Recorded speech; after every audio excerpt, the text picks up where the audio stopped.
देखो चिड़िया, बहुत हो गया। मैंने तुम्हें पहले भी मना किया है। ये नदी मेरे घोंसले के ज्यादा करीब है। तुम अपने पानी का कोई और बंदोबस्त करो। सूखे को काफी समय हो गया है। अगर तुम रोज यहाँ से पानी पियोगी तो मेरे लिए पानी खत्म हो जाएगा। मैं कभी भी तुमसे लड़ना नहीं चाहती। तुम्हें क्या फिक्र, ना अपनी ना अपने बच्चों की।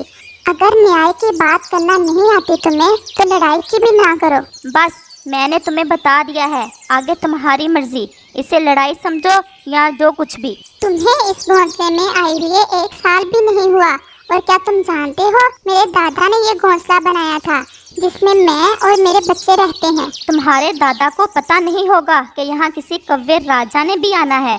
असल गलती तो तुम्हारे दादा की है। चिड़िया भी सियानी थी। इसे पता था कि लड़कर वो भी कव्वे से जीत नहीं सकती, लिहाजा वो प्यासी ही वापस चली गई। पानी लाई हो? नहीं बेटा, कव्वे काले ने पानी नहीं लेने दिया। वो क्यों मम्मा? वो बहुत लड़ाका है, हर वक्त लड़ने का कोई ना कोई बहाना बनाता रहता है। तो फिर मम्मा, क्या हमें अब पानी नहीं मिलेगा? क्यों नहीं मेरी छोटी सी जान, तुम्हारे लिए ही तो मेरा जीवन है। तुम मेरे साथ ही आओ, हम उल्लू अंकल के पास जाते हैं। वो हमें कोई ना कोई अच्छा उपाय बताएगा। और वो दोनों उल्लू के पास चले जाते हैं। उल्लू चिड़िया की बात बहुत ध्यान से सुनता है। क्या तुम ये समझती हो कि उसे कोई समझाए तो वो समझ जाएगा? कोशिश करने में क्या हर्ज है? आप बड़े हो, उससे भी और मुझसे भी। आप मेरे साथ आए, वो मेरी बातें सुनने को तैयार नहीं। हाँ, मैं चलता हूँ तुम्हारे साथ। और उल्लू चिड़िया के साथ कव्वे की तरफ चल देता है। ओए कव्वे मियाँ, इधर आओ, नीचे आ जाओ। क्या बात है, इधर ही बता दो। बड़ों की इज्जत करना सीखो। मैंने तुम्हें कहा है नीचे आओ। जो भाषण आपने देना है वो मैं मानूंगा नहीं, लेकिन फिर भी बताओ। ये जंगल मेरा नहीं है और ना ही तुम्हारा। इसमें मौजूद तमाम ख़जाने हम सब के साझे हैं। किसी को कोई हक नहीं कि वो किसी चीज़ पर अपना हक जताए। हाँ, सब इस जंगल को अपने अपने फ़ायदे के लिए इस्तेमाल करते हैं। हाथी और शेर को भी रोक कर दिखाओ पानी पीने से, वो भी तो पीते हैं। बस, या कोई और भी है बात? अब मेरी भी सुन लो। हाथी और शेर से मुझे कोई गर्ज नहीं, लेकिन ये तो मुझसे कमज़ोर है। ये क्यों मुकाबला करे मेरा? असल में मुझे जलन है इसकी खूबसूरती से। इसका मेरे पास रहना मुनासिब ही नहीं। इसकी खूबसूरती देखकर मुझे अपना आप ज़्यादा भद्दा लगता है। जो कुछ भी है, ये पानी मैं इसे नहीं दूंगा। बदतमीज़ कव्वे, बस कर जाओ। तुम्हें बड़ों की इज्जत का कोई लिहाज नहीं। तुम कभी ज़िंदगी में कामयाब नहीं हो सकते। आप रहने दीजिए, मैंने भी अब फैसला कर लिया है। मैं इसके पास में रहूंगी ही नहीं। मुझे इसकी दुश्मनी कबूल नहीं। और वो दोनों वहाँ से चले जाते हैं। इसे अपनी जीत समझकर कौवा और भी गरूर में आ गया। मैं राजा हूँ, कौवा, कौवा राजा। हम यहाँ से जा रहे हैं। तुम्हारी खाला के पास, दूसरे जंगल में। लेकिन क्यों मम्मा? हमारा भी तो हक है इस जंगल पर, इन नदियों पर। हाँ बेटा, आप सच्चे भी हो, लेकिन फिर भी हाथ तस्लीम कर जाओ। यही अच्छाई है, यही नेकी है, और मैं भी तुम्हें यही सिखा रही हूँ। मम्मा, आप रो क्यों रही हो?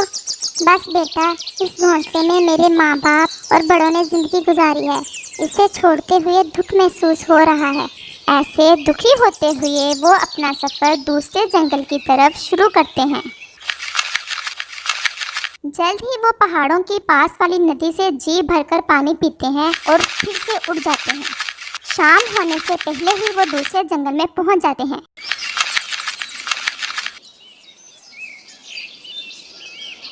आओ आओ बहन, कैसी हो?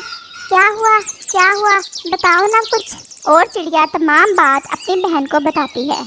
तुम परेशान ना हो, पास वाले ही पेड़ पर तुम अपना घर बना लो। यहाँ के बासी एक दूसरे से बहुत प्यार करते हैं। यहाँ किसी चीज की कोई कमी नहीं है। और चिड़िया अपना घर पास वाले पेड़ पर बना लेती है।